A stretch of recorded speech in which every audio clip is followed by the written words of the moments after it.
Okay, I didn't know who Roosevelt's vice president was.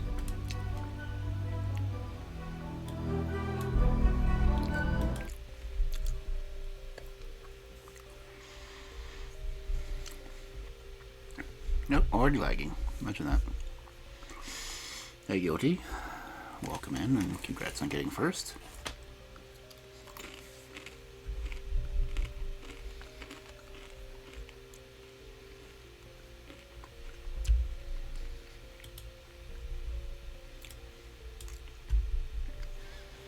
Okay, it shows my microphone's picking up my chewing, but I'm not hearing it. It's interesting.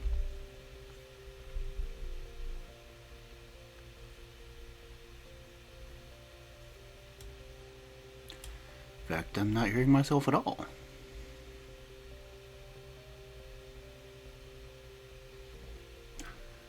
Hello?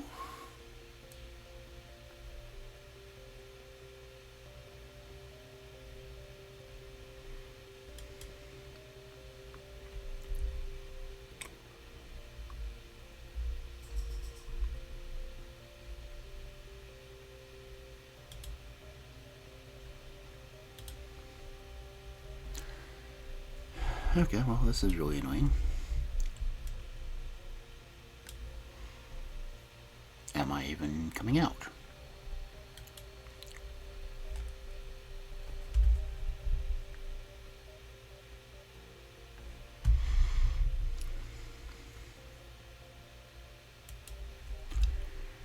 Well.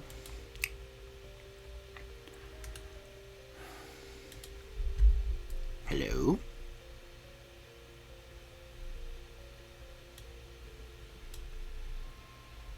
Hello?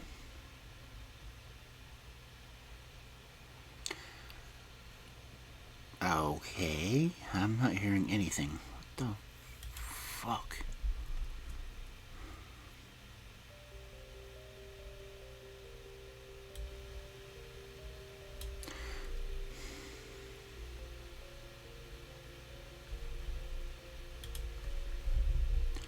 Not even hearing my music.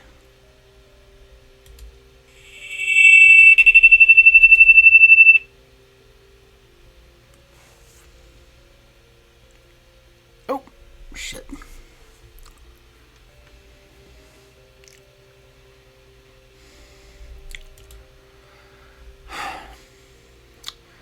The volume on my headphones had gone and turned off.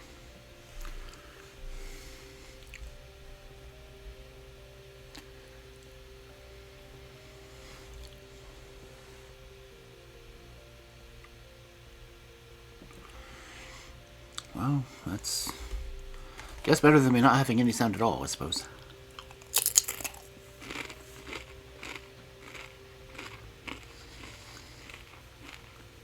Who's your good boy?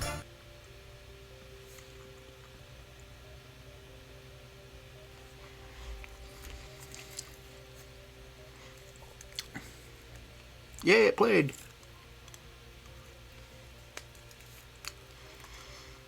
Oh, this blurb is working. I just completely got rid of the sound alerts panel.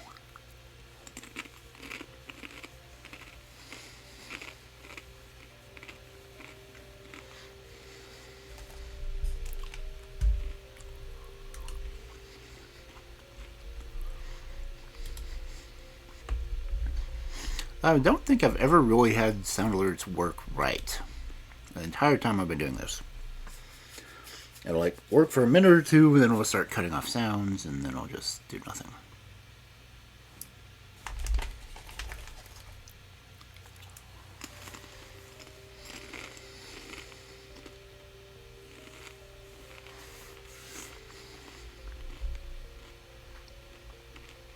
It's bad because I think my follow alerts is done through sound alerts.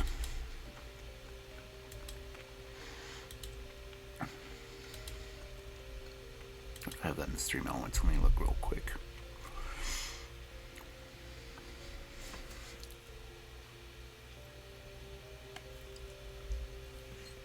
Let's see, chat bots, OT other.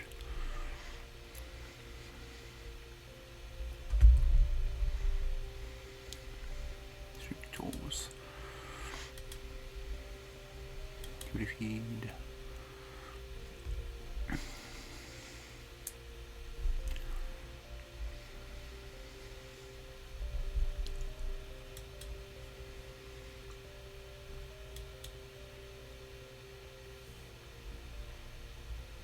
Okay, well.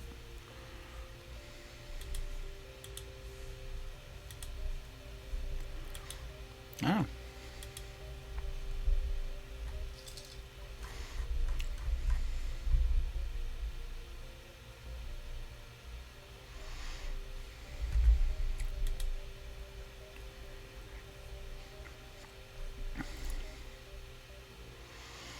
I'm pretty sure I had my own sounds on the alerts for that, but no, nothing works right anyway.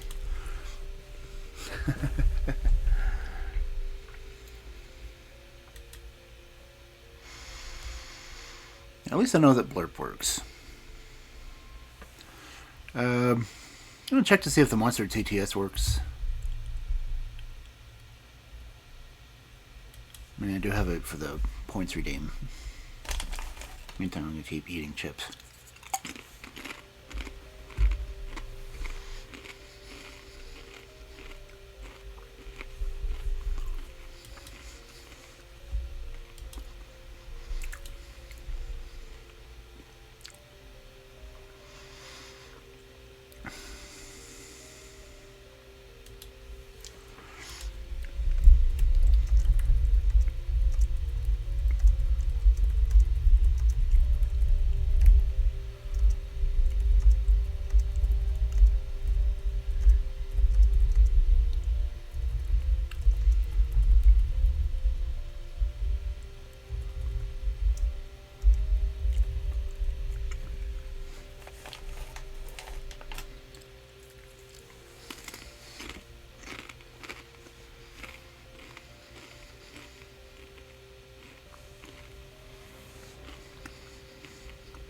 Will it play?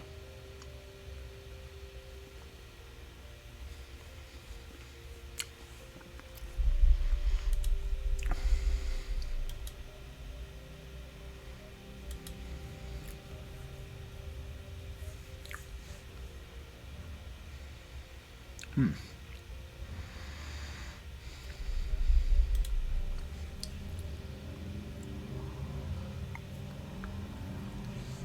guess not.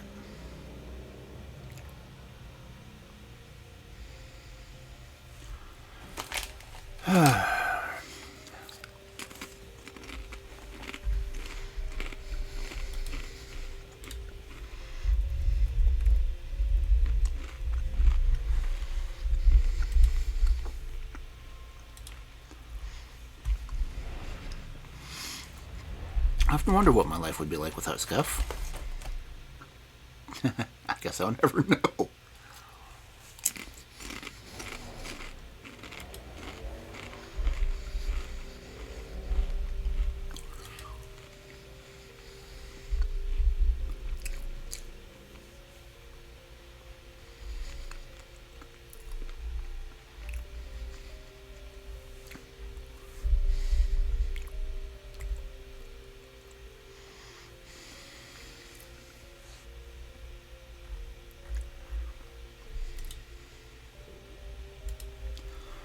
It had me logged out of it. Figures.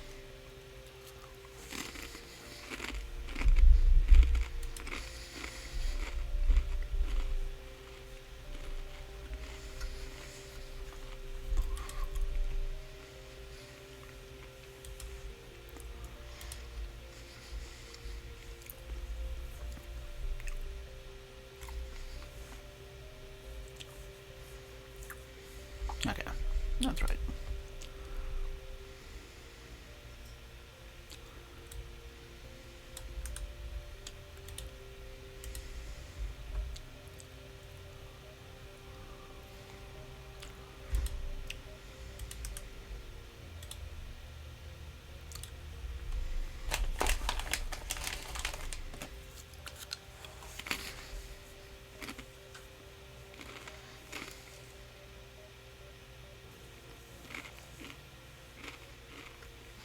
Okay, on my end.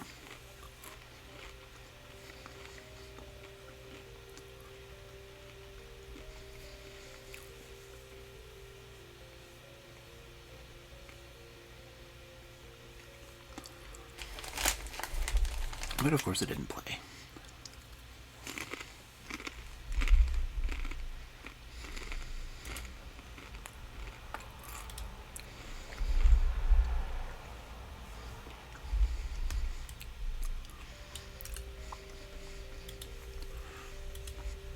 Try it again.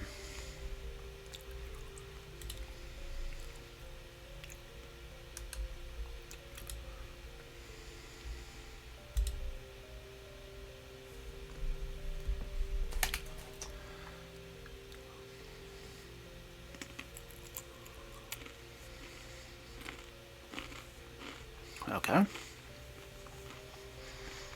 Will it play out?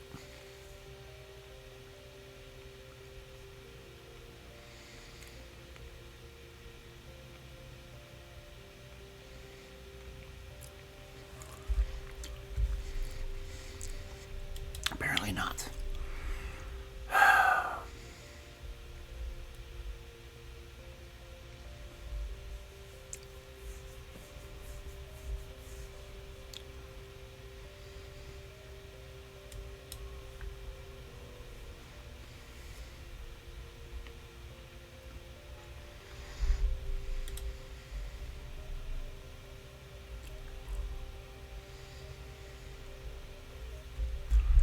Refresh the overlay for OBS to make sure it makes changes.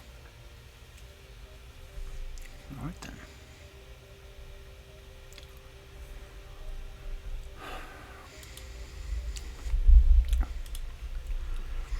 Try it one more time because I don't really have anything better to do.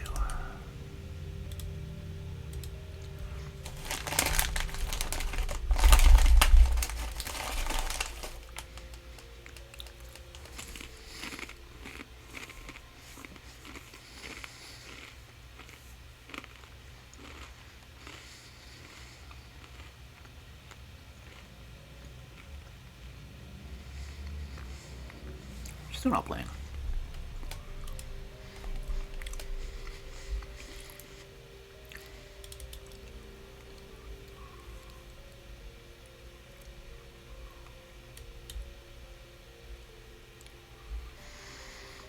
I don't know how many times I can reset that cache.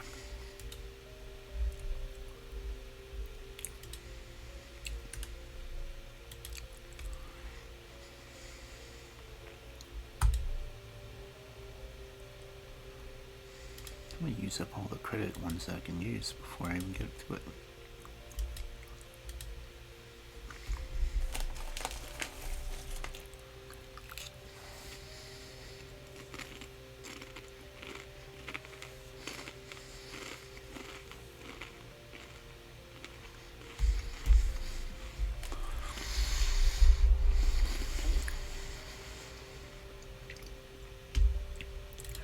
And this, kids, is why I can't do nice things.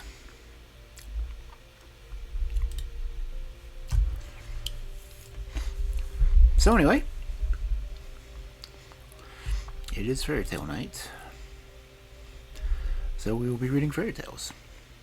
To do so, we will go over here.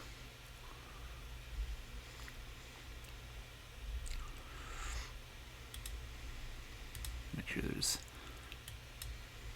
nothing going wrong with the rest of the world. Besides an Amazon ad that I can't skip. Okay.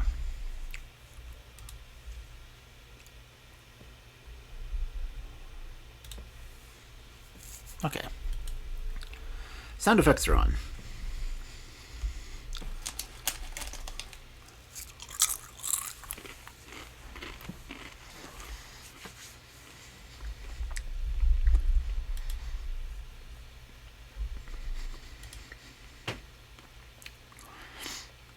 If you hear any weird noises in the background, I have my front window open, so.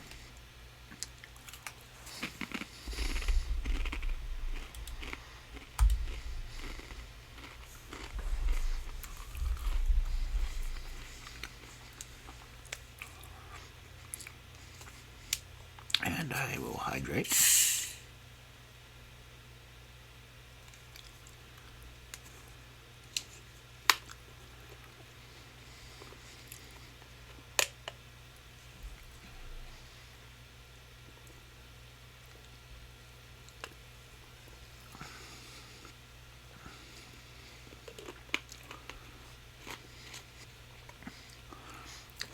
Hey, Oni, thank you.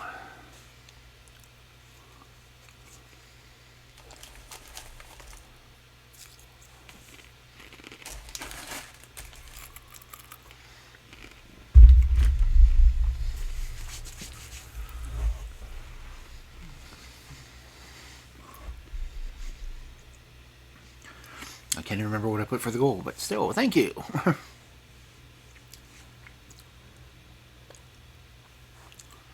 I heard that one. That's not what to play.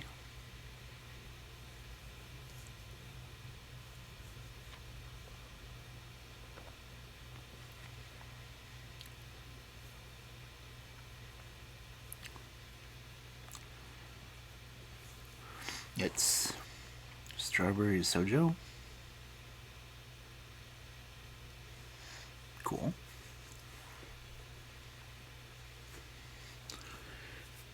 Ouch. Oh, I heard that one too. Thank you again, Oni. Are these sound alerts actually going out? Because I'm hearing them on my end.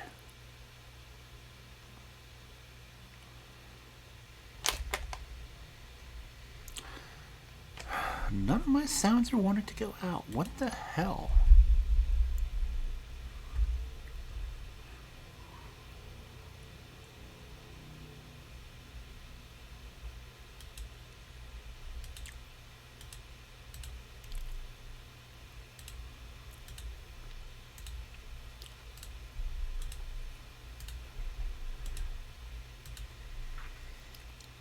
All these are supposed to be having sounds.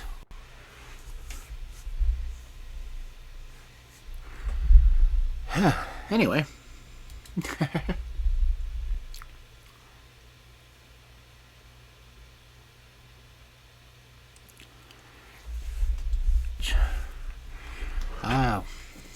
Not fairy tale to.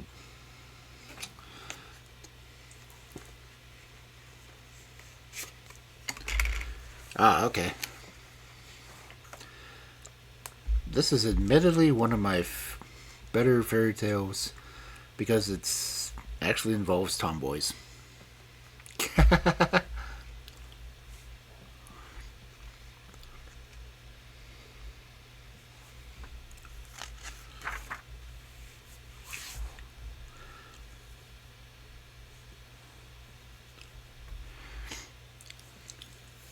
I have read this one before in a different book.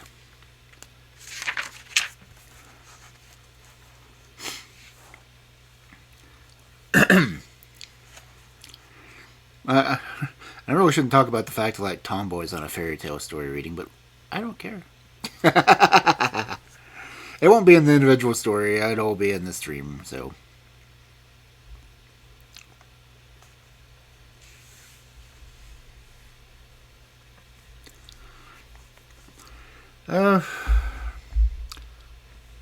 Doing a little bit better. Still not 100%, but damn it, I need to read because this is really my only income.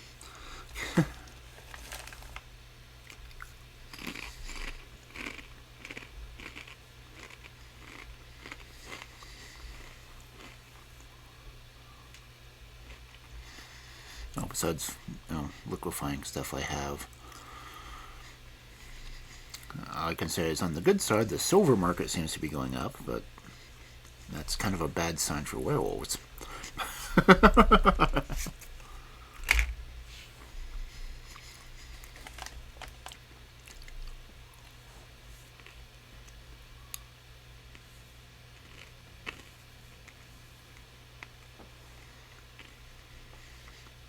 I haven't tried the Blurb TTS, but it makes me use bits. But it's there if anyone wanted to try it. And Blurb at least works. Because,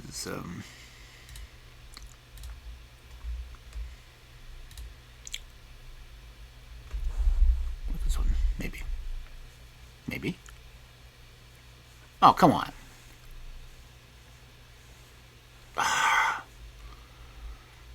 What the hell? It worked just a few minutes ago.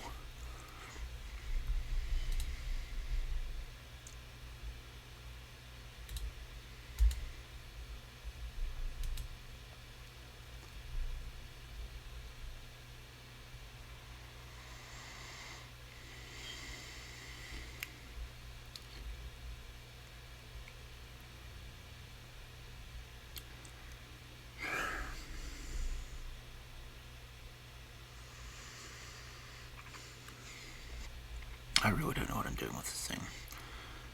I'm just so freaking close to giving up because of all these damn technical malfunctions.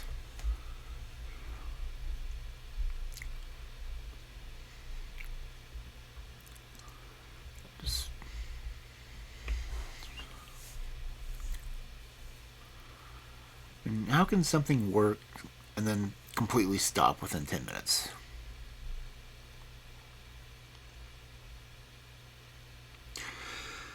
Anyway,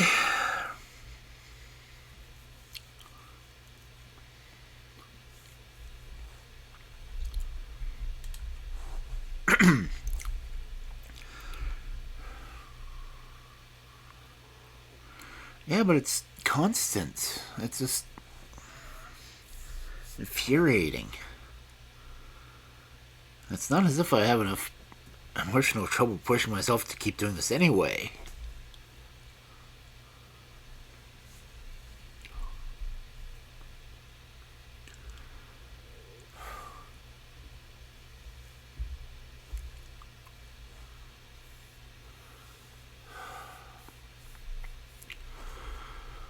Okay, well, before I break down.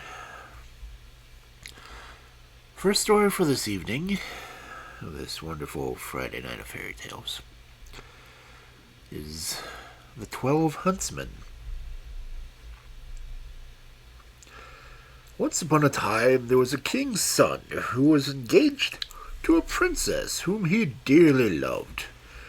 One day, as he sat by her side, feeling very happy, he received news that his father was lying at the point of death, and desired to see him before his end.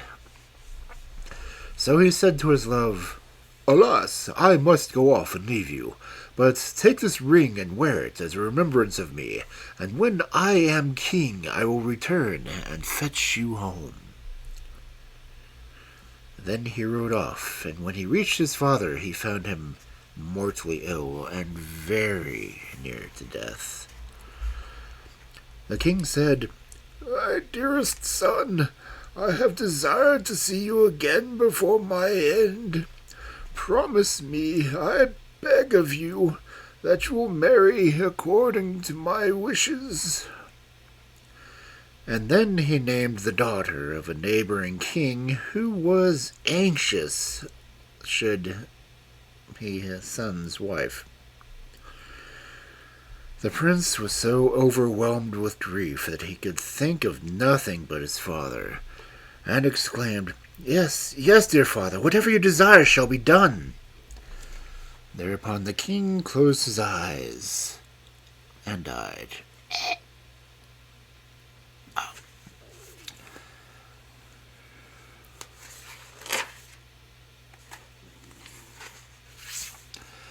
After the prince had been proclaimed king, and the usual time of mourning had elapsed, he felt that he must keep his promise that he made to his father. So he sent to ask for the hand of the king's daughter, which was granted to him at once. Now, his first love heard about this, and the thought of her lover's desertion grieved her so sadly that she pined away and nearly died. Her father said to her, "My dearest child, why are you so unhappy? If there is anything you wish for, say so, and you shall have it." His daughter reflected for a moment and then said, "Dear father, I wish for 11 girls as nearly as possible of the same height, age, and appearance as myself."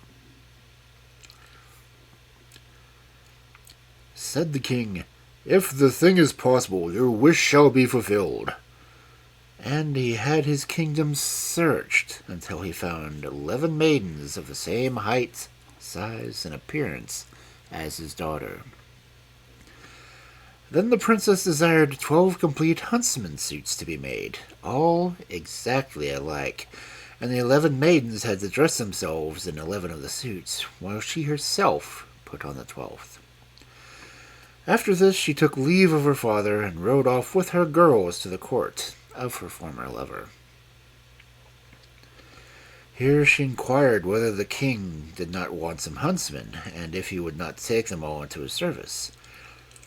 The king saw her, but did not recognize her, and as he thought them very good-looking young people, he said, "Yes, I would gladly engage them all."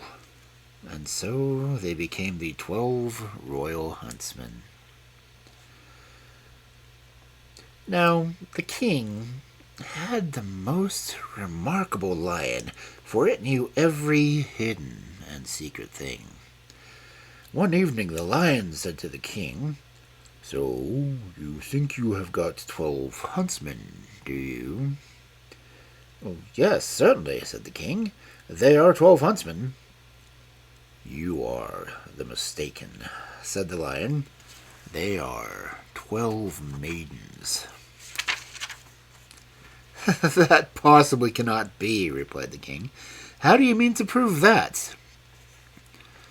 "Just have a number of peas strewn over the floor of your antechamber," said the lion, "and you will soon see. Men have a strong, firm tread, so that if they happen to walk over the peas, not one will stir. But girls trip and slip and slide, so that all the peas will roll about." Oh, the king was pleased with the lion's advice and ordered the peas to be strewn about his anteroom. Fortunately, one of the king's servants had become very partial to the huntsmen, and hearing that the trial they were put on, he went to them and said, "The lion wants to persuade the king that you are all only girls." And then he told them all about the plot. The king's daughter thanked him for the hint, and after he was gone she said to her maidens, "Now make every effort to tread firmly on the peas." The next morning, when the king sent for his 12 huntsmen, and they passed through the anteroom, which was plentifully strewn with peas, they passed through the anteroom and trod firmly and walked with a steady, strong step that not a single pea rolled away or even so much as stirred. After they were gone, the king said to the lion, "There now, you've been telling lies. You see yourself that they walk like men." "Because they knew they were being put to the test," answered the lion, "and so they made an effort. But just have a dozen spinning wheels placed in the anteroom. When they pass through, they'll see how pleased they will be, quite unlike any man." The king was pleased with this advice, and desired 12 spinning wheels to be placed in his antechamber. But the good-natured servant went to the huntsmen and told them all about this fresh plot. Then, as soon as the king's daughter was alone with her maidens, she exclaimed, "Now, pray, make a great effort and don't even look at those spinning wheels." When the king sent for his 12 huntsmen the next morning, they walked through the anteroom without even casting a glance at the spinning wheels. Then the king said once more to the lion, "You've deceived me again. They are men, for they never even once looked at the spinning wheels." The lion replied, "They knew they were being tried, and they did violence to their feelings." But the king declined to believe the lion any longer. So the 12 huntsmen continued to follow the king, and he grew daily fonder of them. One day, whilst they were all out hunting, it happened that the news was brought that the king's intended bride was on her way, and might soon be expected. When the true bride heard of this, she felt as though a knife had pierced her heart, and she fell fainting to the ground. The king, fearing something had happened to his dear huntsman, ran up to help and began drawing off his gloves. Then he saw the ring which he had given to his first love, and as he gazed into her face, he knew her again, and his heart was so touched that he kissed her. And as she opened her eyes, he cried, "I am thine and thou art mine, and no power on earth can alter that? The other princesses was dispatched a messenger to beg her to return to her own kingdom with all speed. For, he said, I have got a wife, and he who finds the old key again does not require a new one. Thereupon the wedding was celebrated with great pomp, and the lion was restored to the royal favor. For after all, he had told the truth.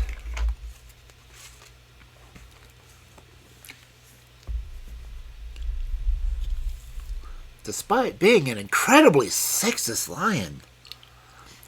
Oh, yeah, they'll just knock the peas around when they walk through. Or, oh, women just can't help themselves when they see a spinning wheel. Lions.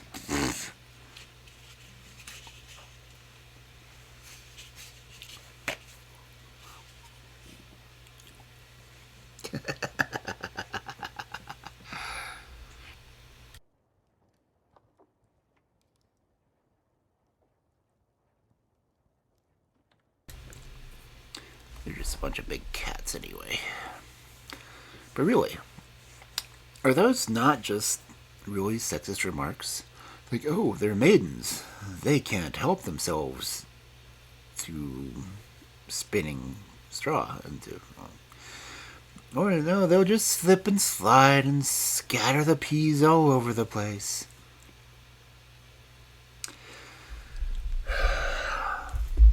Again, lions.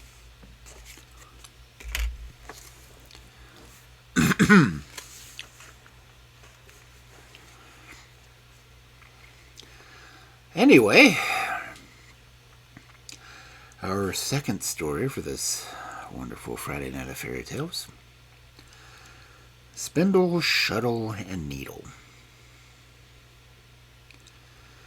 Once upon a time there lived a girl who lost her father and mother when she was quite a tiny child.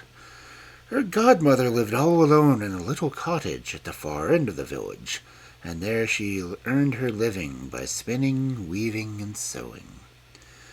The old woman took the little orphan home with her and brought her up in a good, pious, and industrious habits. When the girl was 15 years of age, her godmother fell ill, and calling the child to her bedside, she said, "My dear daughter, I feel that my end is near.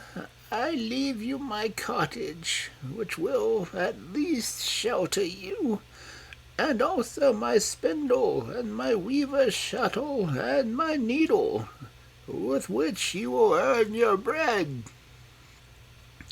Then she laid her hands on the girl's head, blessed her, and added, "Mind and be good, and then all will go well with you." And with that, she closed her eyes for the last time. And when she was carried to her grave, the girl walked beside her coffin, weeping bitterly, and paid her all of the last honors. After this, the girl lived alone in the little cottage. She worked hard, spinning, weaving, and sewing, and all her old godmother's blessings seemed to prosper all she did. The flax seemed to spread and increase, and when she wove a carpet or a piece of linen, or even made a shirt, she was sure to find the customer who paid her well, so that not only did she feel no want for herself, but she was able to help those who did. Now, it happened about that time that this king's son was making a tour through the entire country to look out for a bride. He could not marry a poor woman, and he did not wish for a rich one. "She shall be my wife," he said, "who is at once the poorest and the richest." When he reached the village where the girl lived, he inquired who was the richest and who was the poorest woman in it. The richest was named first. The poorest, he was told, was a young girl who lived alone in a little cottage at the far end of the village. The rich girl sat at her door, dressed out in all her best clothes, and when the king's son came near, she got up and went to meet him, and made him a low curtsy. When he looked at her, well, he said nothing, and rode on further. When he reached the poor girl's house, he did not find her at her door, for she was at work in her room. The prince reined in his horse, and looked in the window, through which the sun was shining brightly, and saw the girl sitting at her wheel, busily spinning away. Looking up, she saw the king's son gazing in at her, and she blushed red all over, and cast her eyes down, and continued spinning. Whether the thread was quite as even as usual, I can't really say, but she went on spinning until the king's son had ridden off. Then she stepped to the window and opened the lattice, saying, "This room is so hot." But she looked after him as long as she could see the white plumes of his hat.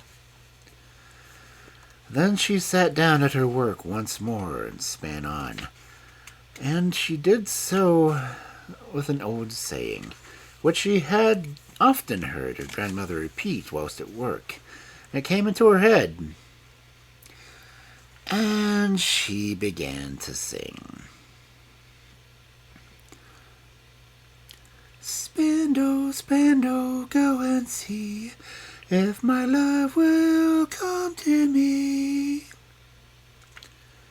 Lo and behold, the spindle leapt from her hand and rushed out of the room, and when she had sufficiently recovered from her surprise to look after it, she saw it racing merrily through the fields, dragging a long golden thread after it, and soon it was lost from sight.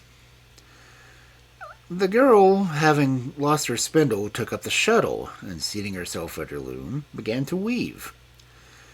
Meanwhile, the spindle danced on, and just as it had come to the end of the golden thread, it reached the king's son. "What do I see?" he cried. "This spindle seems to wish to point out the way to me." So he turned his horse's head and rode back beside the golden thread. Meanwhile, the girl sat weaving and sang, "Shuttle, weave both web and woof, bring my love beneath my roof." The shuttle instantly escaped from her hand, and with one bound was out of the door. On the threshold it began weaving the loveliest carpet that it had ever seen. Roses and lilies bloomed on both sides, and in the center the thicket seemed to grow with rabbits and hares running through it, stags and fawns peeping through its branches, whilst on the topmost boughs sat birds of brilliant plumage, and so lifelike one almost expected to hear them sing. The shuttle flew from side to side, and the carpet seemed almost to grow of itself. And as the shuttle had run away, the girl sat down to sew. She took her needle and sang, "Needle, needle, stitch away, make my chamber bright and gay." And the needle promptly slipped from her fingers and flew around the room like lightning. You would have thought invisible spirits were at work, for in the next to no time the table, the benches were all covered with green cloth. The chairs with velvet and elegant silk curtains hung before the windows.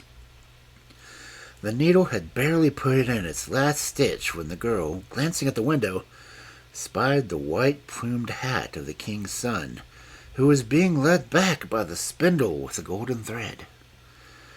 He dismounted and walked over the carpet into the house, and when he entered the room there stood the girl, blushing like Annie Rose. "You are the poorest, and yet the richest," he said. "Come with me, you shall be my bride."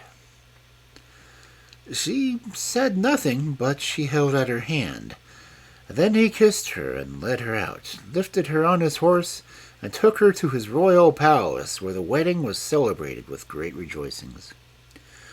The spindle, the shuttle, and the needle were carefully placed in the treasury, and were always held in the highest of honors.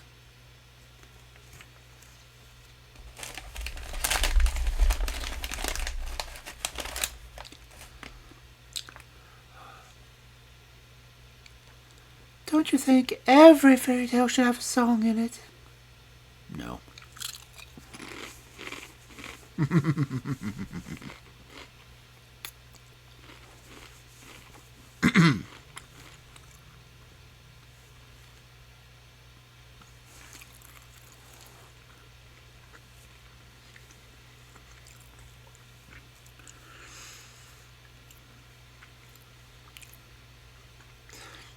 Anyway.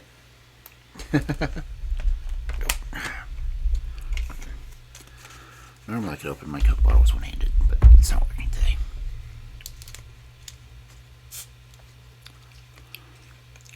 I'm actually drinking live wire. I've got water standing by, but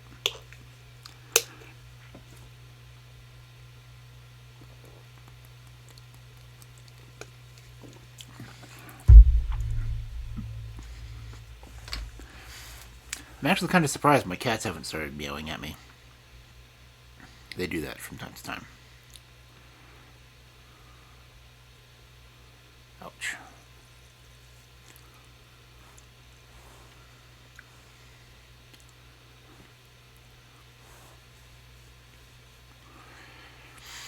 Okay.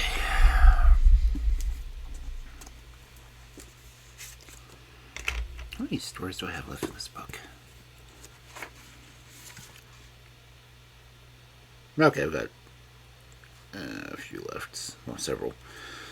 1, 2, 3, 4, 5, 6, 7, 8, 9, 10, 11, 12. Okay. I've got at least a dozen stories left in this book. Then I can start the next color. Because the Andrew Lang fairy tale books are done by colors. And at the beginning of each one, he keeps saying that he didn't think it was going to be the last one. And so far, he's been wrong every time.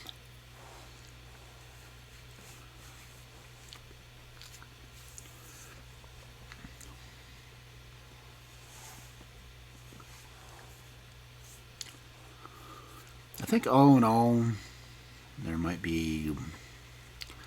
I know there's at least 12. I don't own all of them. I can't really afford to get all of them because I'm a broke-ass wolf. Anyway. I only own the first 6.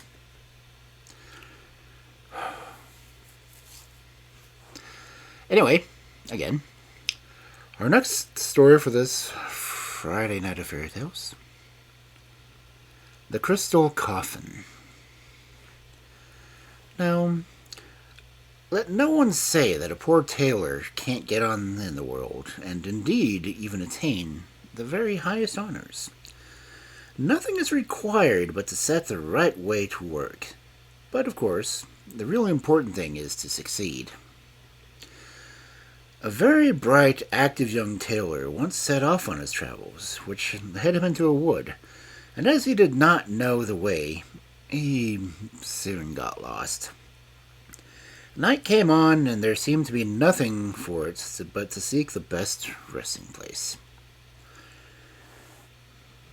He could have made himself quite comfortable with a bed in the soft moss, but fear of wild beasts disturbed his mind, and at last he determined to spend the night up in a tree.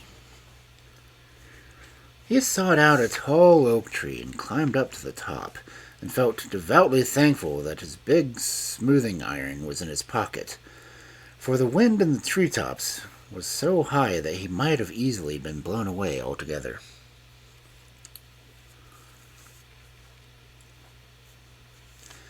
After passing some hours of the night, not without considerable fear and trembling, he noticed a light shining at a little distance, and hoping it might proceed to some house where he could find a better shelter than, the top of a tree, He cautiously descended and went towards the light. It led him to a little hut all woven together with reeds and rushes. He knocked bravely at the door, which opened, and by the light which shone from within he saw an old gray-haired man dressed in a coat made of bright-colored patches. "Who are you, and what do you want?" asked the old man roughly. "I am a poor tailor," replied the youth. "I have been benighted for the forest, and I entreat you to let me take shelter in your hut till morning." With these words he tried to slip back into his house. "Go your way," said the old man in a sulky tone. "I'll have nothing to do with tramps. You must go elsewhere." With those words, he tried to slip back into his house, but the tailor laid hold of his coat-tails and begged so hard to be allowed to stay that the old fellow, who was by no means as cross as he appeared, was at length touched by his entreaties and let him come in, and after giving him some food, showed him quite a nice bed in the corner of the room. The weary tailor required no rocking to rest, but slept sound until early morning, when he was roused from his slumbers by a tremendous noise. Loud screams and shouts pierced the thin walls of the little hut. The tailor, with newborn courage, sprang up and threw on his clothes with all speed and hurried out. There he saw a huge black bull engaged in a terrible fight with a large, fine stag. They rushed each other with such fury that the ground trembled beneath them, and the whole air could be filled with their cries. For some time it appeared quite uncertain which would be the victor, but at length the stag drove his antlers with such force into his opponent's body that the bull fell to the ground with a terrific roar, and a few more strokes finished him off. The tailor, who had been watching the fight with amazement, was still standing motionless when the stag bounded up to him, and before he had time to escape, forked him up with his great antlers and set off at a full gallop over hedges and ditches, hill and dale, through wood and water. The tailor could do nothing but hold on tight with both his hands on the stag's horns and resign himself to his fate. He felt as if he were flying along, and at length the stag paused before a steep rock and gently let the tailor down to the ground. Feeling more dead than alive, he paused for a while to collect his scattered senses. But when he seemed somewhat restored, the stag struck such a blow on the door of the rock that it flew open. Flames and fire rushed forth, and such clouds of steam followed that the stag had to avert its eyes. The tailor could not think what to do or which way to turn to get away from his awful wilderness and to find his way back amongst human beings once more. As he stood hesitating, a voice from the rock cried to him, "Step in without fear. No harm shall befall you." Still, he lingered a bit, but some mysterious power seemed to impel him, and passing through the door, he found himself in a spacious hall, whose ceiling, walls, and floor were covered with polished tiles carved all over with unknown figures. He gazed about, full of wonder, and was just preparing to walk out again when the same voice bade him, "Tread on the stone in the middle of the hall, and good luck will attend you." By this time he had grown so courageous that he did not hesitate to obey the order, and hardly had he stepped on the stone than he began to sink gently with him into the depths below. On reaching firm ground, he found himself in a hall of much the same size as the upper one, but with much more in it to wonder at and admire. Around the walls were several niches, in which each of them stood glass vessels filled with some bright-colored spirits or even bluish smoke. On the floor stood two large crystal boxes opposite each other, and these attracted his curiosity at once. Stepping up to one of them, he saw within it what looked like a model in miniature of a fine castle, surrounded by farms, barns, stables, and a number of other buildings. Everything was so tiny.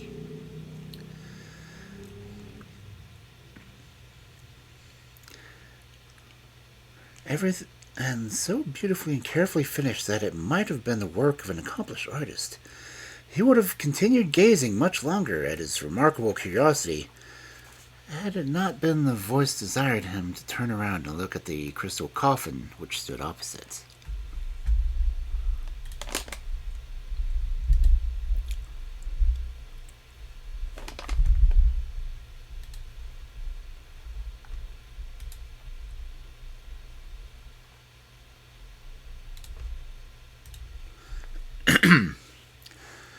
What was his amazement at seeing a girl surpassing loveliness lying in it.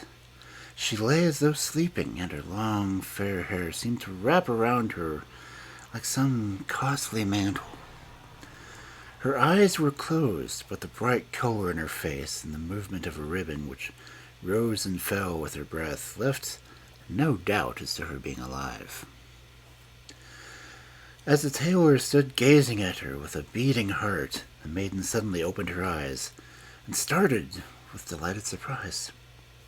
"Oh, good heavens!" she cried. "My deliverance approaches! Quick, quick, help me get out of my prison! Only push back the bolt of this coffin and I am free!"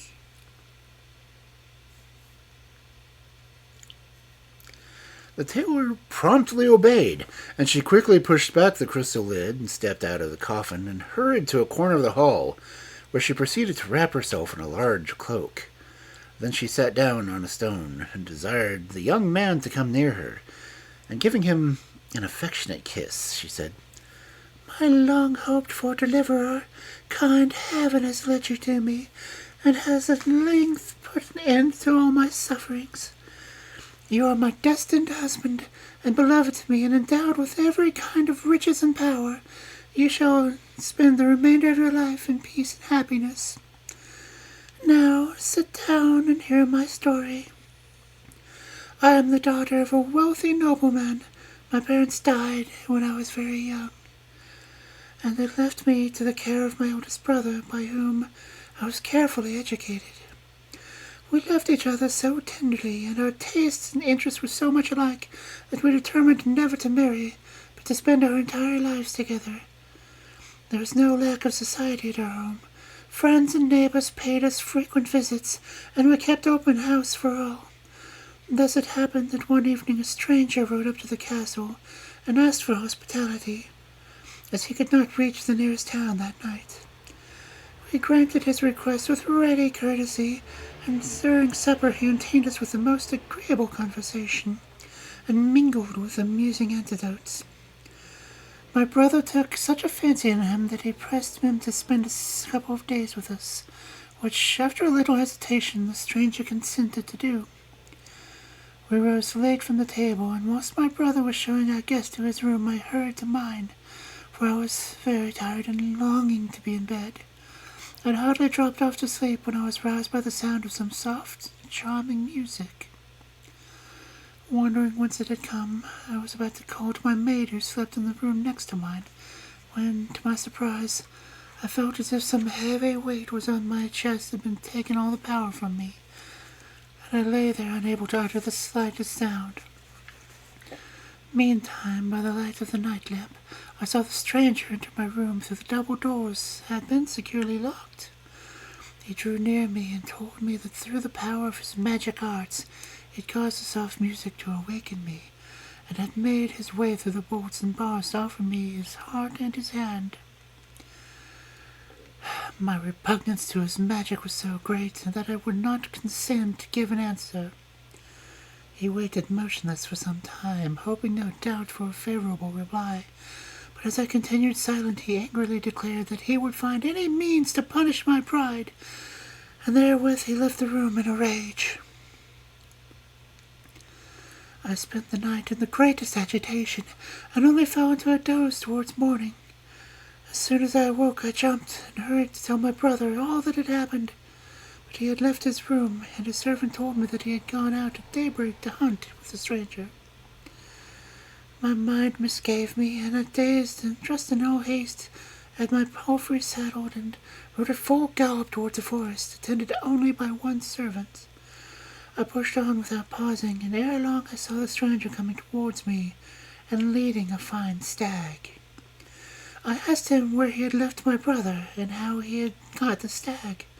His eyes followed and overflowing with tears.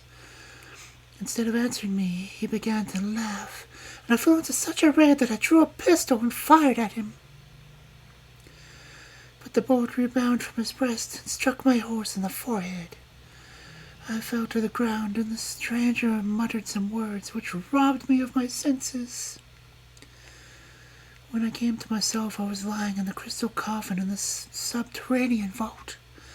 The magician appeared again and told me that he had transformed my brother into a stag, and reduced our castle and all its defenses to a miniature, and locked them up in a glass box, and after turning all our household into different vapors, he banished them into his glass vials. If I would only yield to his wishes, he would have easily opened the vessels and would return all of them to their former shapes. I would not say a word more than I had done previously, and he vanished, leaving me in my prison, where a deep sleep fell upon me. Amongst the many dreams which floated through my brain was a cheering one of a young man who has come to release me. And today, when I opened my eyes, I recognized you, and saw that my dream was fulfilled. Now help me to carry out the rest of my vision. First thing is to place a glass box which contains my castle on this large stone.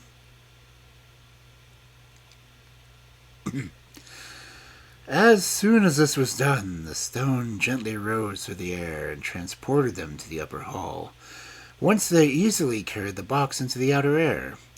The lady then removed the lid, and it was marvelous to watch the castle, houses, and farmyards begin to grow and spread themselves till they had regained their proper size. Then the young couple returned by means of the movable stone, and brought up the glass vessels filled with smoke. No sooner were they uncorked than the blue vapors poured out and became transformed into living people, in whom the lady joyously recognized her many servants and attendants.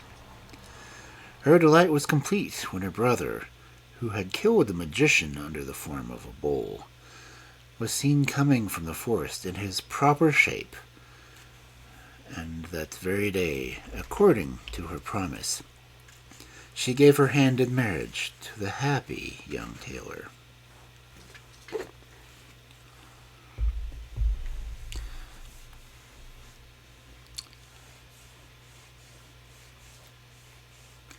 And of course, depending on when the ads decided to either get smaller or larger and fill the screen, you may not have heard the end of the story.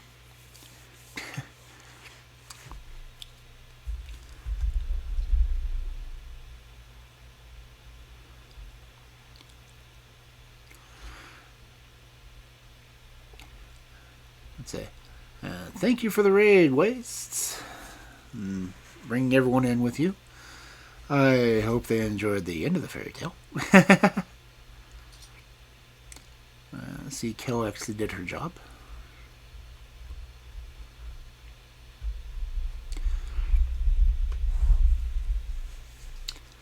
And if you're not hearing this, I will say it again once the ads are over. At least I hope. And 20 more seconds.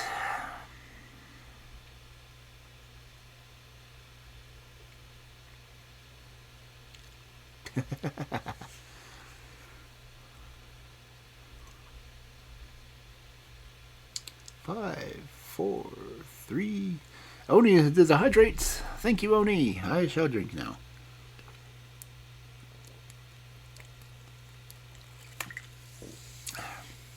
I heard part of it.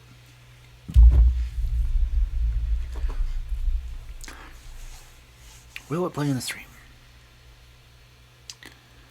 And we're waiting. Oh, it showed it. And a stretch.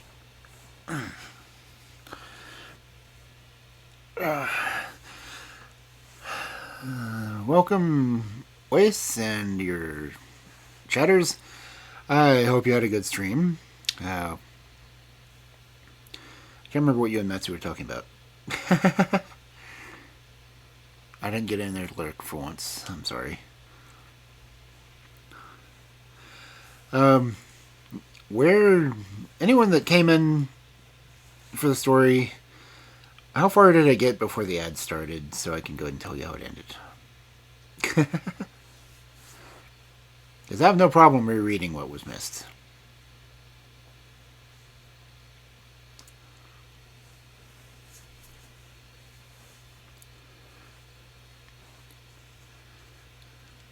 These ads pop up in the worst time when the story reads. Especially when it tends to happen at the end of a story and you don't get to hear what happens.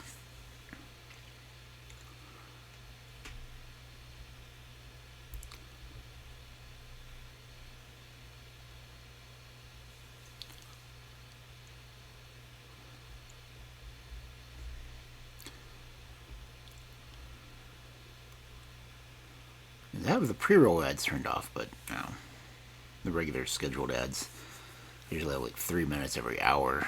I try to get the stories so I can get them finished, but occasionally I can't look up in time to pause the ads so I can finish the story.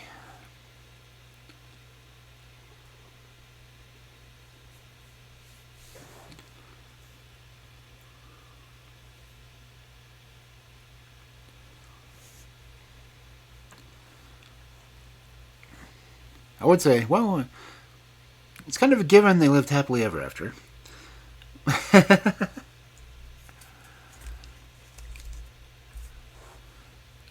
And how much of the tale did you hear that the princess was telling what happened? Did you miss? Because honestly, I don't want to have to go over it through her voice again. I knew enough stories as a princess.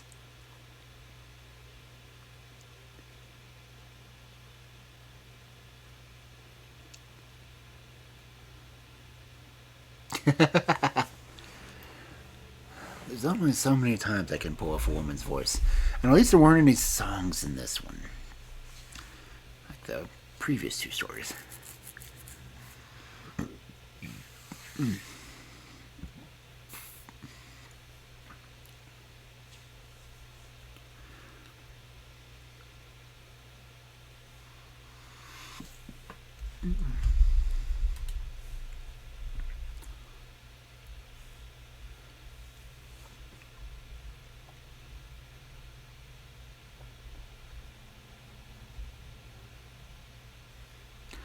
Okay, I kind of like how it did the shout out for wastes. Hark from the wastes, a streamer bold, and the tales of horror doth unfold. With a voice like silk and art divine, in the eldritch realms they intertwine. From Fryden's pages to Uno's play, no light doth pierce their dark array. Storyteller, artist, gamer too, with macaber's embrace they woo. So join if thou hast heart to bear, for chills and thrills await thee there. I really like the Frosty Tool stuff.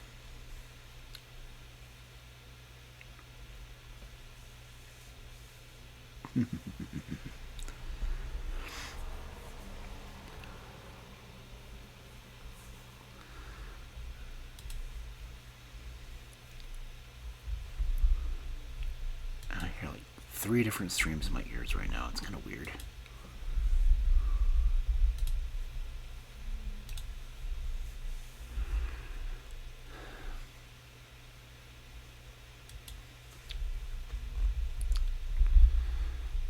That's what happens when I enter a lurk.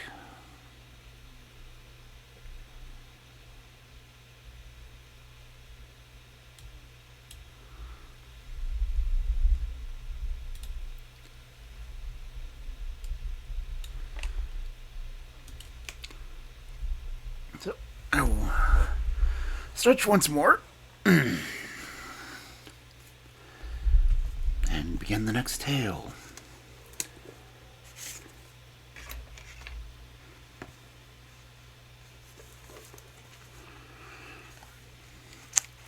Again, another one that I'm sure people have heard before. At least if they've been in my story streams. I think this was in my book with Jack Sipes. I found another Jack Sipes book. That's the French Fairy Tales. Then I've got one that's the Grimm Brothers. Then I've got one that's the French Fairy Tales. So it's pretty cool.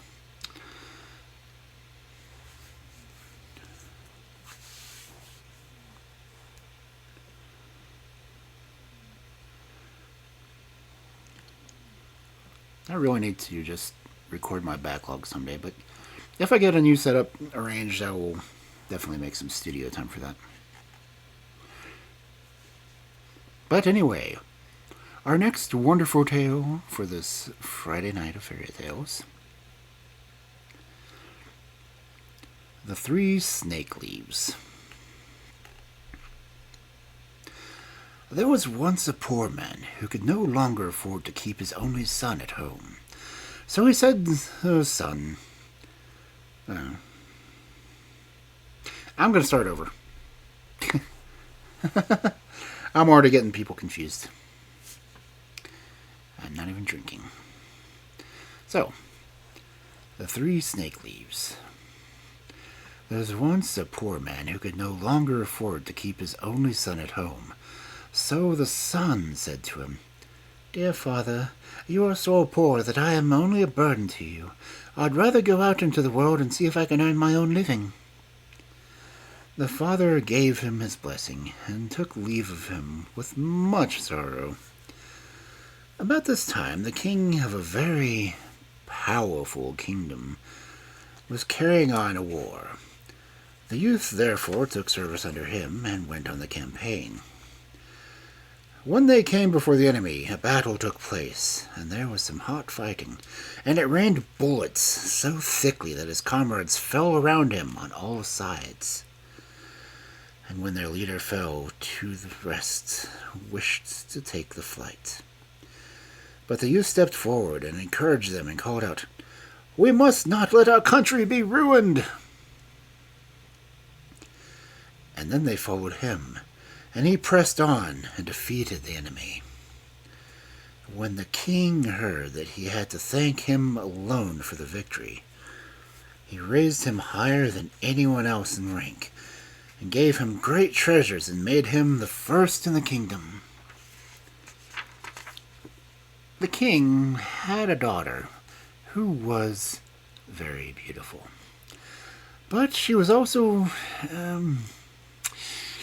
very capricious. She had made a vow to marry no one who would not promise her that if she died first, he would allow himself to be buried alive with her. If he loves me truly, she used to say, what use would life be to him then? And at the same time, she was willing to do the same, if he died first, to be buried with him.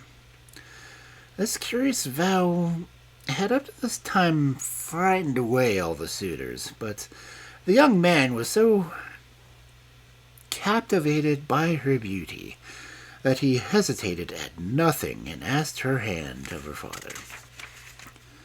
You know, said the king, what you have to promise.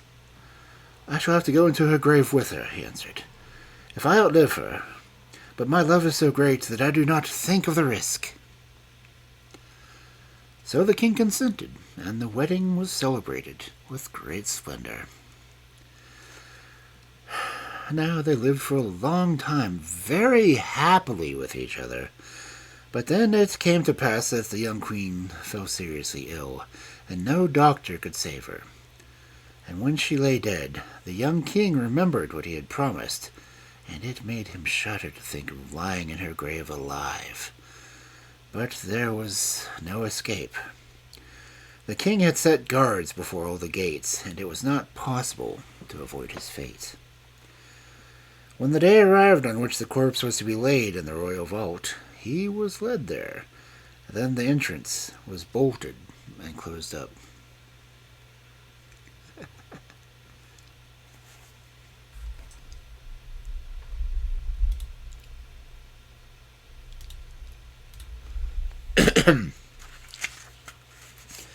Near the coffin stood a table on which were placed 4 candles, 4 loaves of bread, and 4 bottles of wine. As soon as this provision came to the end, he would have to die. So he sat there, full of grief and misery, eating every day only a tiny bit of bread, and drinking only a mouthful of wine. And he watched death creeping nearer and nearer to him. One day, as he was sitting, staring moodily in front of him, he saw a snake creep out of the corner towards the corpse. Thinking it was going to touch it, he drew his sword and saying, "As long as I am alive, you shall not harm her," and cut it in 3 pieces. After a little time, a second snake crept out of the same corner, but when he saw the first one lying dead in 3 pieces, it went back and came again, holding 3 leaves in its mouth. Then it took the 3 bits of snake and laid them in order, and put one of the leaves on each wound. Immediately the pieces joined together, and the snake moved itself and became alive, and then they both hurried away. The leaves remained lying on the ground, and it suddenly occurred to the unfortunate man that he had seen everything, that the wonderful power of the leaves might also be exercised upon a human being. So he picked up the leaves and laid one of them on the mouth, the other 2 on the eyes of the dead woman. And scarcely had he done this before the blood began to circulate in her veins. Then it mounted and brought color back to her white face. Then she drew her breath, opened her eyes, and said, "Where am I?" "You are with me, dear lady," he answered, and told her all what had happened, and how he had brought her back to life again. Then he gave her some wine and some bread, and when all her strength had returned, she got up, and they went to the door and knocked and called so loudly that the guards heard them, and they rushed to tell the king. The king came himself to open the door, and there he found both happy and well, and he rejoiced with him that now all trouble was over. But the young king gave the 3 snake leaves to the servant, saying to him, "Keep these carefully for me, and always carry them with you. Who knows but they may help us out some time in need." It seemed, however, as if a change had come over the young queen after she had been restored to life, and as if all her love for her husband had faded from her heart. Some time afterwards, when he wanted to take a journey over the sea to his old father, and they were aboard the ship, she forgot the great love and faithfulness he had shown her, and how he had saved her from death, and fell in love with the captain. And one day, when the young king was lying asleep, she called to the captain to her, and seized the head of the sleeping king, and made him take his feet, and together they threw him into the sea. When they had done this wicked deed, she said to him, "Now let us go home and say that he died on the journey. I will praise you so much to my father that he will make you marry me and make you the heir to his throne." But the faithful servant, who had seen everything, let down a little boat into the sea, unobserved by them, and rowed after his master while the traitors sailed on. He took the drowned man out of the water, and with the help of the 3 snake leaves, which he carried with him, placed them on his mouth and his eyes, and he brought him to life again. They both rowed as hard as they could, night and day, but their little boat went so quickly that they reached the old king before the other 2 did. He was much astonished to see them come back alone, and asked what had happened to them. When he heard the wickedness of his daughter, he said, "I cannot believe that she acted so wrongly, but the truth will soon come to light." He made them both go into a secret chamber and let no one see them. Soon after this, the large ship came in, and the wicked lady appeared before her father with a very sad face. He said to her, Why have you come back alone? Where is your husband? Father, she replied, I have come home in great grief. My husband fell ill on the voyage, and quite suddenly died. And if the good captain had not given me help, I should have died too. He was at his deathbed and can tell you everything.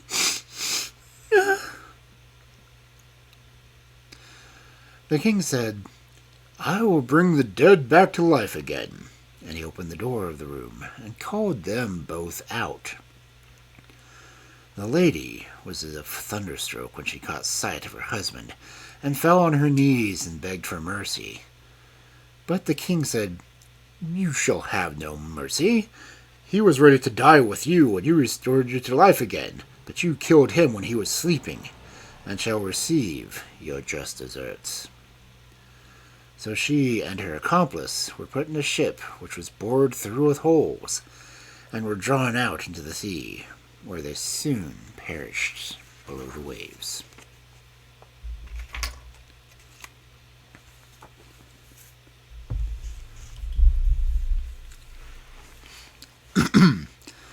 And thank you for the hydrate, Guilty.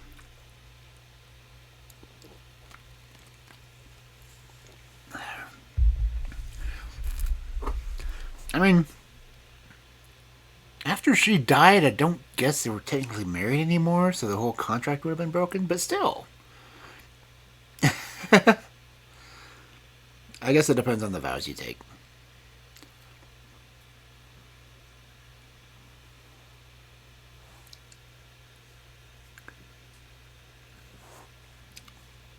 Till death do you part doesn't work in fairy tales, apparently.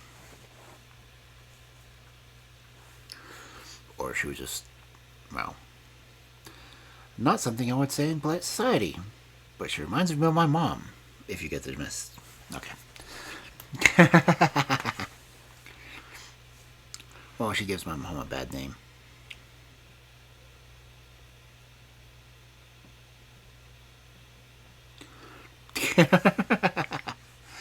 Okay, let's see.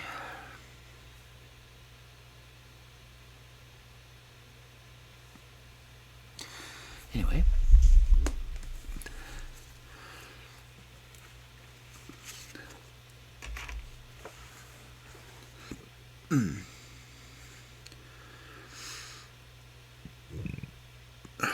Excuse me.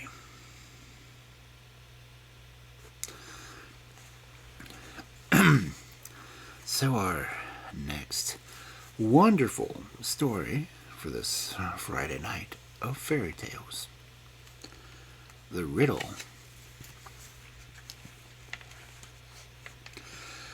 A king's son once had a great desire to travel through the world, so he started off, taking no one with him but one trusty servant. One day he came to a great forest, and as evening drew on, he could find no shelter, and could not think where to spend the night. All of a sudden he saw a girl going towards a little house, and as he drew near, he remarked that she was both young and pretty. He spoke to her and said, Dear child, could I and my servants spend the night in this house? Oh, yes, said the girl in a sad tone. You can if you like, but I should not advise you to do so. Better not go on in. Why not? Asked the king's son. The girl sighed and answered, My stepmother deals in the black arts, and she is not very friendly to strangers. The prince guessed easily that he had fallen on a witch's house, but as by this time it was quite dark and he could go no further, and moreover he was not at all afraid, he stepped inside. The old woman sat in an armchair near the fire, and as the strangers entered, she turned her red eyes on them. Good evening, she muttered, and pretending to be quite friendly. Won't you sit down? She blew up the fire on which she was cooking something in a little pot, and her daughter secretly warned the travelers to be very careful not to eat or drink anything, as the old woman's brews were apt to be dangerous. They went to bed and slept soundly till morning. When they were ready to start, the king's son had already mounted his horse, and the old woman said, "Wait a minute. I must give you a stirrup cup." And while she went to fetch it, the king's son rode on, and the servant who had waited to tighten his saddle girths was alone when the witch returned. "Take this to your master," she said.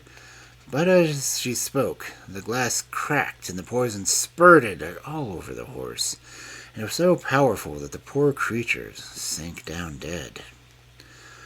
The servant ran after his master and told him what had happened, and then, not wishing to lose the saddle as well as the horse, he went back to fetch it. When he got to the spot, he saw that a raven had perched on the carcass and was pecking at it. "Who knows whether we shall get anything better to eat today," said the servant, and he shot the raven and carried it off. Then they rode all day through the forest without coming to the end. At nightfall they reached an inn, which they entered, and the servant gave the landlord the raven to dress for their supper. Now, as it happened, the inn was a regular resort of a band of murderers, and the old witch, too, was in the habit of frequenting it. As soon as it was dark, 12 murderers entered, with the full intention of killing and robbing the strangers. Before they set to work, however, they sat down to the table, and the landlord and the old witch joined them, and they all ate some broth with the flesh of the raven which had been stepped on. They had hardly taken a couple of spoonfuls, for they all fell down dead. For the poison had passed from the horse to the raven, and so into the broth. So there was no one left belonging to the house but the landlord's daughter, who was a good, well-meaning girl, and had taken no part in the evil doings. She opened all the doors and showed the strangers the treasures the robbers had gathered together, but the prince bade her keep all of them for herself, for he wanted none of them, and so he rode further with his servants. After traveling some length of time, they reached a town where lived a lovely and most arrogant princess. She had given out to anyone who asked her a riddle which she found herself unable to guess should be her husband. But should she guess it, he must forfeit his head. She claimed 3 days in which to think over the riddles, but she was so very clever that she invariably guessed them in a much shorter time. 9 suitors had already lost their heads when the king's son had arrived, and, dazzled by her beauty, determined to risk his life in hopes of winning her. So he came before her and propounded his riddle. "What is this?" he asked. "One slew none, yet killed 12. She could not think what it was. She thought and looked through all of her books of riddles and puzzles. But she found nothing to help her, and could not guess. In fact, she was at her wit's end.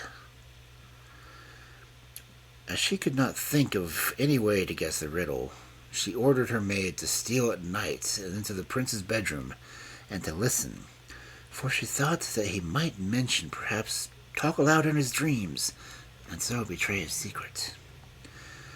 But the clever servant had taken his master's place, and when the maid came, he tore off the cloak she had wrapped herself in, and hunted her off with a whip. On the second night, the princess sent her lady-in-waiting, hoping that she might succeed better. But the servants took away her mantle and chased her away also. On the third night, the king's son thought he really might feel safe, so he went to bed. But in the middle of the night, the princess came in herself, all huddled up in a misty gray mantle, and sat down near him.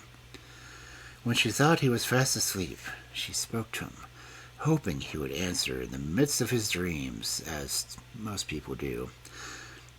But he was wide awake all the time and heard and understood everything very well. Then she asked, "One slew none. What is that?" and he answered, "A raven which fed on the carcass of a poisoned horse." She went on, "And yet killed 12. What is that?"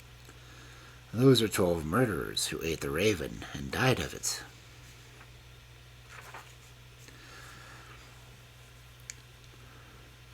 As soon as she knew the riddle, she tried to slip away, but he held her mantle so tightly that she was obliged to leave it behind. The next morning, the princess announced that she had guessed the riddle and sent for 12 judges before whom she declared it. But the young man begged to be heard too, and said, "She came by night to question me, otherwise she would never have guessed it." The judges said, "Bring us some proof." So the servant brought out the 3 cloaks, and when the judges saw the gray one, which the princess was in the habit of wearing, they said, "Let it be embroidered with gold and silver. It shall be her wedding mantle."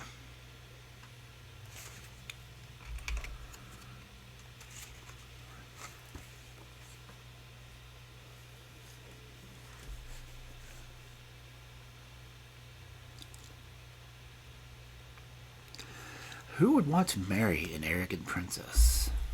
I mean, really.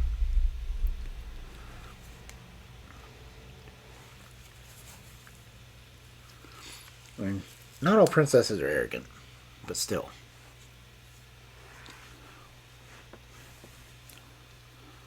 I mean, I've met some fairly nice princesses.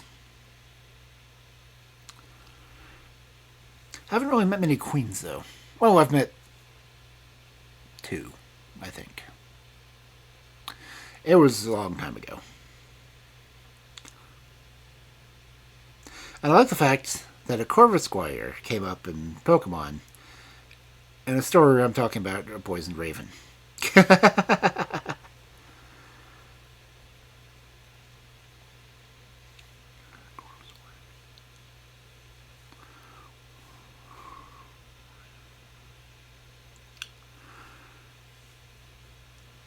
Anyway.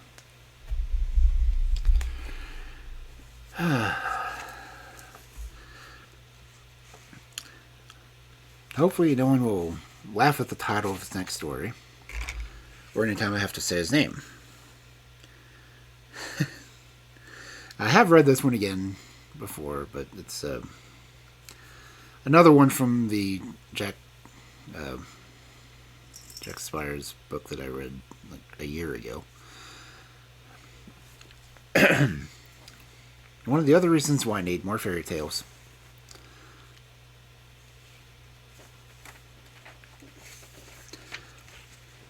But this one, again, don't laugh. Jack, my Hedgehog. There was once a farmer who lived in great comfort. He had both lands and money, but though he was so well off, one thing was wanting to complete his happiness. He had no children.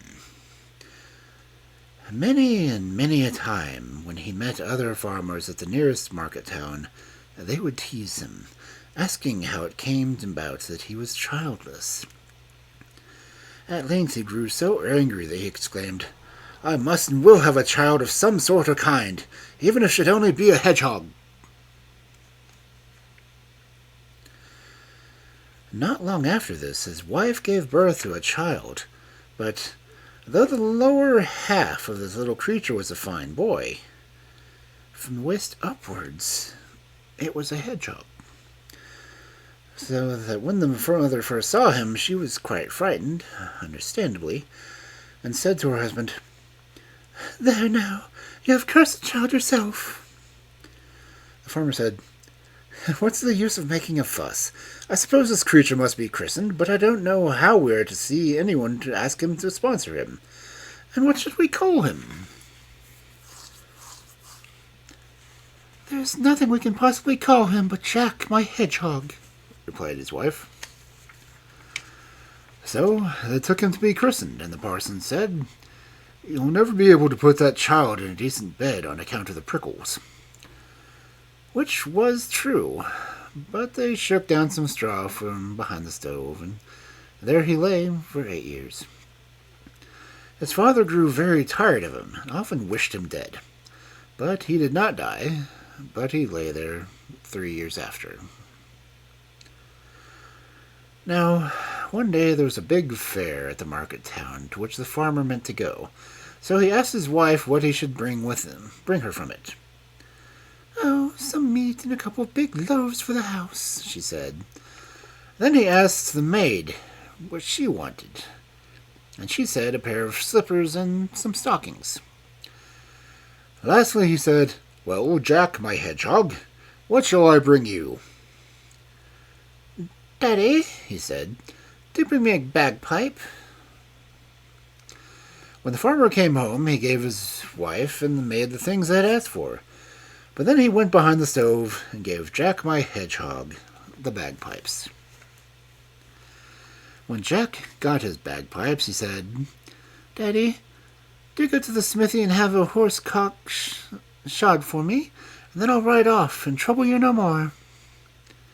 His father, who was delighted at the prospect of getting rid of him, had the cock shod, and when it was ready, Jack, my hedgehog, mounted on its back and rode off to the forest, followed by all the pigs and asses which he had promised to look after.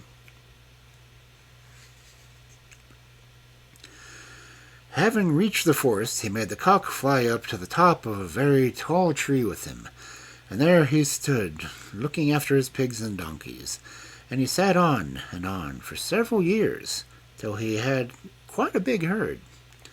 But all this time his father knew nothing of him. As he sat up in his tree, he played away on his pipes, and drew the loveliest music from them.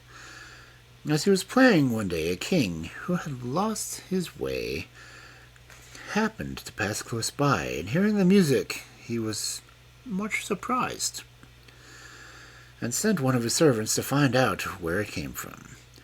The man peered about, but he could see nothing but a little creature which looked like a cock with a hedgehog sitting on it, perched up in a tree.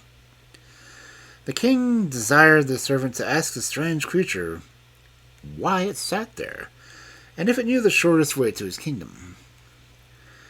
On this, Jack, my hedgehog, stepped down from his tree and said he would undertake to show the king his way home, if the king, on his part, would give him his written promise to let him have whatever first met him on his return. The king thought to himself, "Oh, that's an easy enough to promise. The creature won't understand a word about it, so I can just write what I choose." So he took pen and ink and wrote something, and when he had done so, Jack, my hedgehog, pointed out the way, and the king got safely home. Now, when the king's daughter saw her father returning at a distance, she was so delighted that she ran to meet him and threw herself into his arms. Then the king remembered Jack, my hedgehog, and he told his daughter how he had been obliged to give a written promise to bestow whatever he first met when he got home to the extraordinary creature which had shown him the way. The creature, he said, rode on a cock, and though it was been a horse, and if it made lovely music, but it certainly could not read. He had written that he would not give anything at all.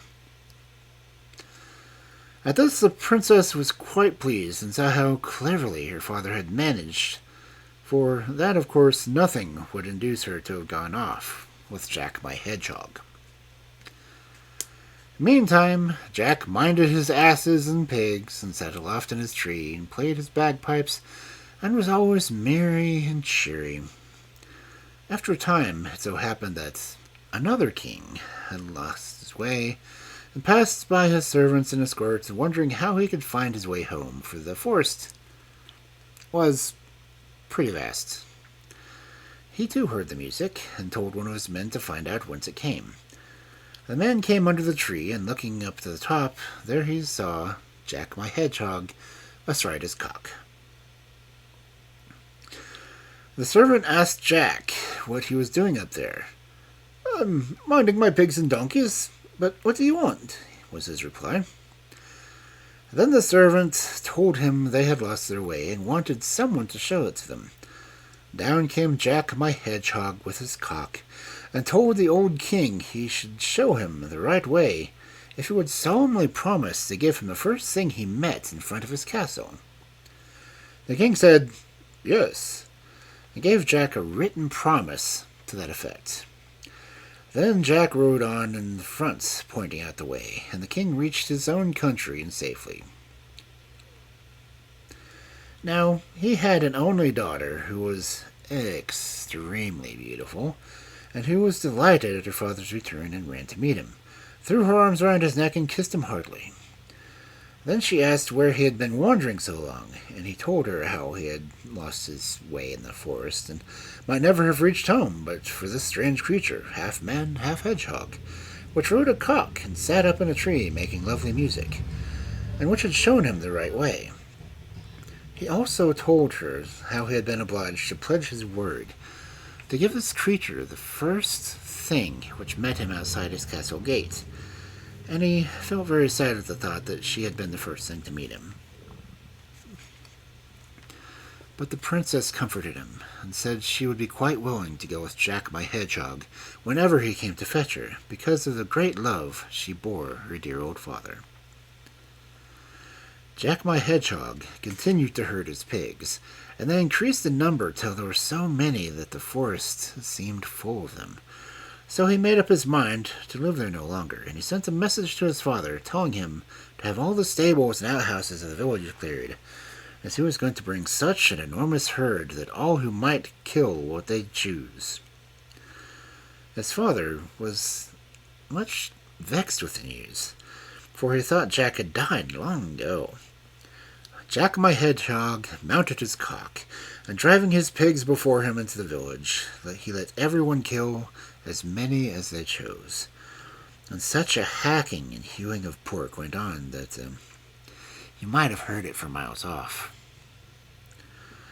Then Jack said, "Daddy, let the blacksmith shoe my cock once more, then I'll ride off, and I promise you I'll never come back as long as I live."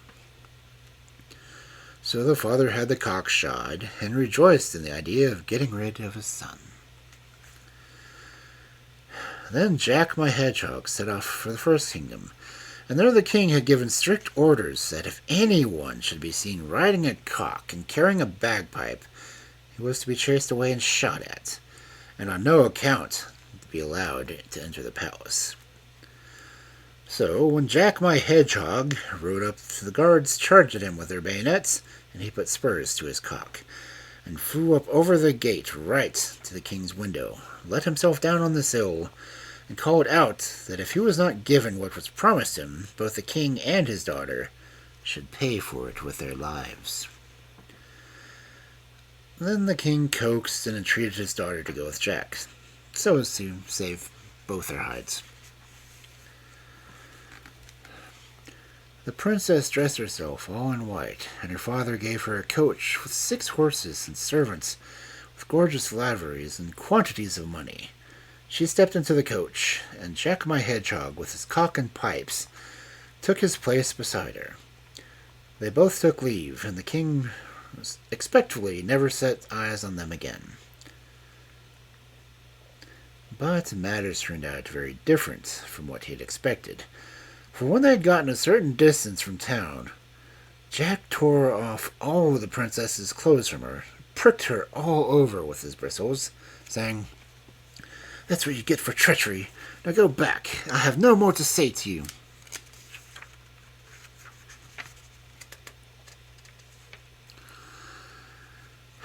and with that he hunted her home, and she felt as if she had been disgraced and put to shame till her life's end. Then Jack my Hedgehog rode on with his cock and bagpipes to the country of the second king, to whom he had shown the way. Now this king had given orders that in the event of Jack's coming the guards were to present arms, the people to cheer, and he was to be conducted in triumph to the royal palace. When the king's daughter saw Jack my Hedgehog, she was a good deal startled, for he certainly was peculiar looking. But after all, she had considered that she had given her word and it couldn't be helped. So she made Jack welcome, and they were betrothed to each other, and at dinner he sat next to her at the royal table, and they ate and drank together. When they retired to rest, the princess feared lest Jack should kiss her because of his prickles, but he told her not to be alarmed, as no harm should befall her. Then he begged the old king to watch a place for 4 men outside of his bedroom door, and desire them to make a big fire. When he was to lie down in the bed, he would creep out of his hedgehog skin and leave it lying at the bedside. Then the men must rush in, throw the skin into the fire, and stand by until it was entirely burnt up. And so it was, for when it struck 11, Jack my Hedgehog went to his room, took off his skin, and left it at the foot of his bed. The men rushed in, quickly seized the skin, and threw it on the fire, and directly it was all burnt. Jack was released from his enchantment, and lay in his bed a man from head to foot, but quite dark, as though he had been severely scorched. The king set off for a physician in ordinary, who washed Jack all over with various essences and salves, so that he became clean, and was a remarkably handsome young man. When the king's daughter saw him, she was greatly pleased, and the next day the marriage ceremony was performed, and the old king bestowed his kingdom on Jack my Hedgehog. After some years, Jack and his wife went back to his father, but the farmer did not recognize him, and declared he had no son. He had had one, but that was one born with bristles, like a hedgehog, and had gone off to the wide world. Then Jack told his story, and his old father rejoiced, and lived with them in his kingdom.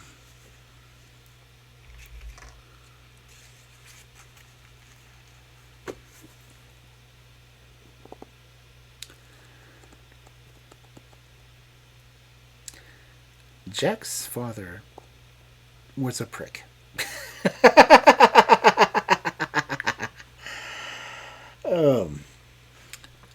Which I guess this would be a good lead-in. I know a particular hedgehog that was caught in the wildfires that we had here in Texas, and it is currently being rehabilitated at Wild West Wildlife. Cinder, which is her name now, has become kind of a mascot with him. And as far as I know, she'll be one of their educational animals. And she is freaking adorable. But porcupine quills are hair, essentially. And when she got singed, the tips burnt off. She's getting huge quills. I mean, she's literally a cinder quill. I may have to call her that. They called her Cinder. I think it's funny. But I have not raised enough money for my charity here to even get Twitch to donate it. And I can't stop the fundraising. But if you go to Wild West Wildlife, you should be able to find their site. And you can donate directly. I mean, it is charity, so it can be a tax write-off if you want to. But if you do that and they ask, say I sent you. Let me see if I can actually get their link, because honestly, I like to help them as much as I can. I was out there earlier today and helping mount signs in their buildings. Let me get the link if I can find it.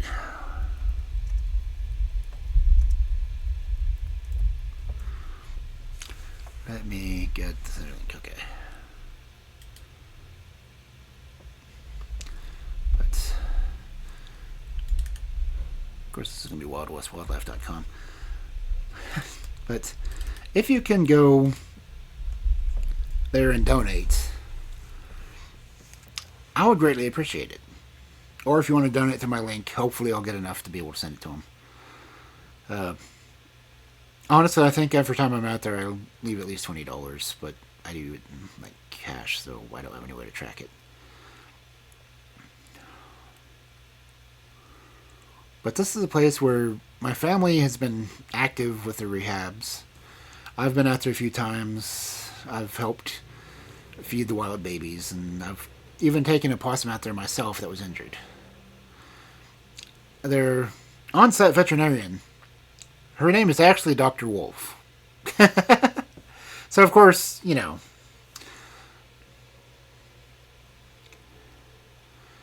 So, if you would like to help a good cause, and it helps animals for the entire Texas Panhandle. I think Lincoln Fox is out there right now. It actually came from Dallas. But they rehab, get them healthy again, and if they're not too used to humans, they will release them back to the wild. Again, I would really love for people to help them.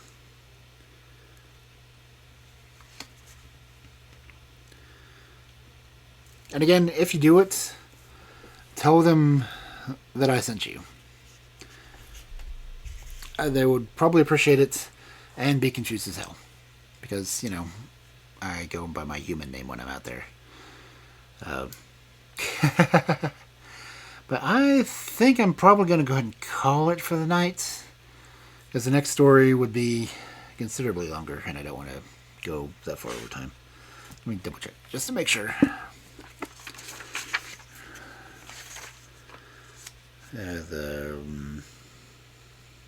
Well, it's only 9 pages, but this will leave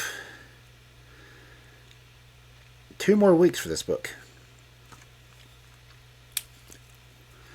And then we'll go into the next storybook.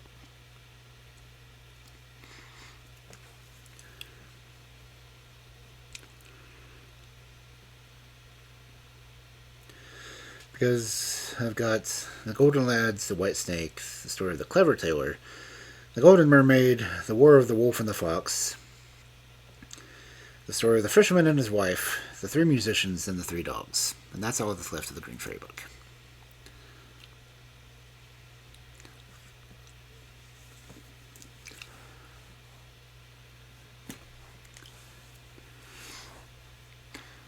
So, let me see who all might still be streaming. Let's see, Soul is on. I know Dusk is on. Dusk is doing art. I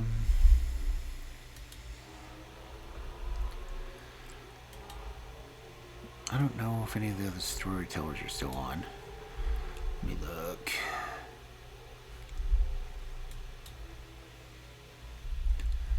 Do I not have Dusk on my auto host links?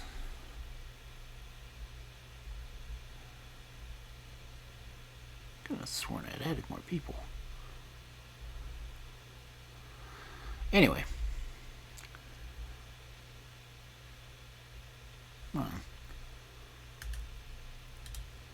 Who was just coming on saying they're doing language?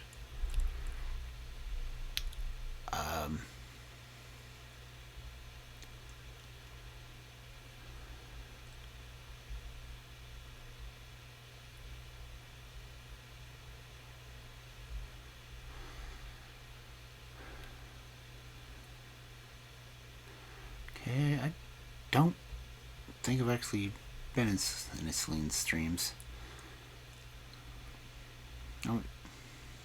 I followed voice actress, collaborator on other streams. Rude Stories, voice work. .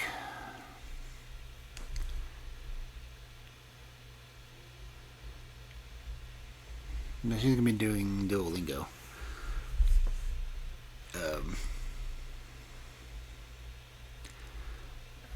I don't know. What am I getting? No, where am I?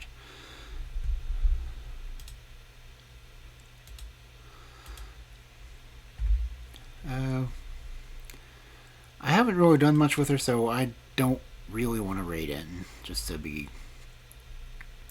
surprising people. And she's still on her starting stream, so. Why am I getting alerts from yesterday? It literally says from yesterday. Why are they not clearing? But yeah, that's anyone else on? So is EV's not on?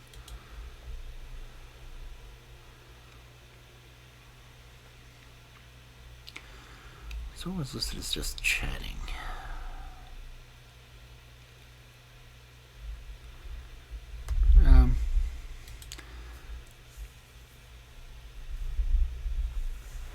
Okay, yeah, let's go and watch Dusk do some art. Read follower. Read sub. Oh. I have to use the typing Miss Dusk.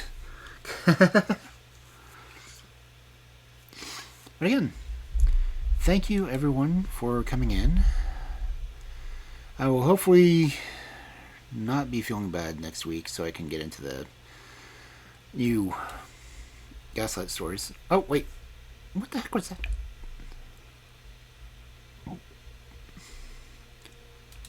Why did that show something on it? What the heck? I'm upset if it's working on this one.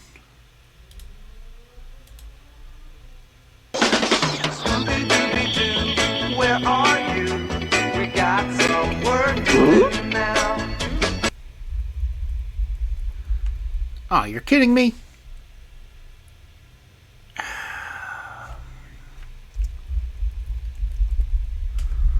gonna have to do another random stream just so I can try to fix sound alerts. But anyway, thank you all for coming in, and again, thank you for the raid, Waste, if you're still here. And hopefully I will see you next time. And let's go see Dusk.